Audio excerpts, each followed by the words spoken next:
امریکہ میں ایک شہر سے دوسرے شہر جانا تھا. ان کے والد صاحب کسی اور شہر میں تھے اور 3 بیٹیاں تھیں. تو کچھ آپس میں غور و مشورہ کرنے کے بعد سب نے وہ تصویر دینی شروع کر دی. لیکن جو چھوٹی بیٹی تھی اس نے کہا کہ میں نقاب تو نہیں ہٹاؤں گی, میں تو چہرہ نہیں کھولوں گی, اگر مجھے یہ نہ دے تو مجھے نہ دے, میں اپنا چہرہ دکھا کر یہ چیز لینا نہیں چاہتی. فلائٹ چلی گئی اور اب ان کو نیکسٹ فلائٹ میں ٹکٹ کی بھی ترکیب بن گئی. اب ہوا یہ کہ جس فلائٹ میں ان کو جانا تھا جو مس ہو گئی ان سے, جس فلائٹ میں ان کو جانا تھا تو وہ فلائٹ کرش ہو گئی. ایک اور سوال ہے, عبداللہ بھائی یوٹیوب پہ سوال کر رہے ہیں کہ کیا خودکشی جس نے کی تو کیا اس کے لیے ایصال ثواب کرنا جائز ہے؟ جی ہاں, ایصال ثواب بھی کرنا جائز ہے, اس کی نماز جنازہ بھی پڑھی جائے گی. اچھا, عبد المصطفیٰ بھائی یہ پوچھ رہے ہیں کہ کیا قرآن پاک کو سن رہے ہیں تو کیا سننے سے مکمل قرآن پاک سننے کا ثواب ملے گا اگر پورا قرآن پاک سنا تو؟ پورا قرآن کریم کسی نے توجہ کے ساتھ سنا اللہ کی رضا کے لیے, انشاءاللہ اس کو ضرور ثواب ملے گا, ورنہ جتنا سنا اتنا ثواب ملے گا.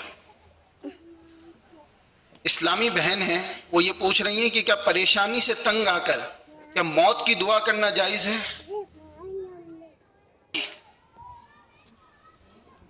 نواز اختاری بھائی یہ سوال کر رہے ہیں کہ اپنی اولاد کو سب سے پہلے کس کی محبت سکھانی چاہیے؟ اللہ پاک کے پیارے حبیب صلی اللہ علیہ وسلم کی, اس کی اہل بیت کی محبت سکھائی جائے. حدیث پاک میں نبی پاک صلی اللہ علیہ وسلم نے ارشاد فرمایا کہ علموا اولادکم ثلاث خصال, اپنی اولاد کو 3 خصلتیں سکھاؤ, 3 باتیں سکھاؤ. حب نبیکم وحب اہل بیت النبی وقراءۃ القرآن, یعنی نبی پاک صلی اللہ علیہ وسلم کی محبت, آپ کی آل کی محبت اور قراءت قرآن, یہ 3 چیزیں سکھاؤ.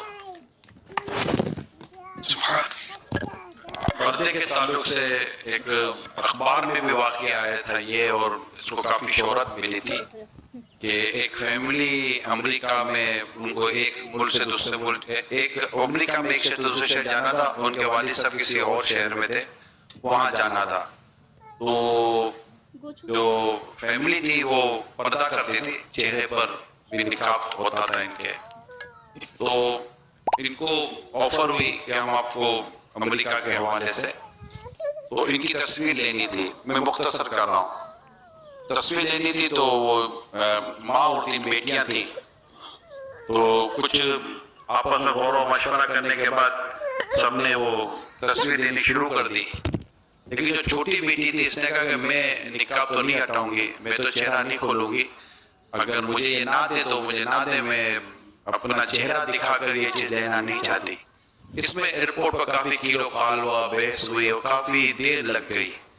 خیر وہ وہاں کی جو اسٹاف تھا وہ اس نے لڑکی کی بات مان لی اور اس نے بغیر نقاب کے اس کے نقاب ہٹائے بغیر کام ہو گیا. مگر اس ساری بحث میں فلائٹ چلی گئی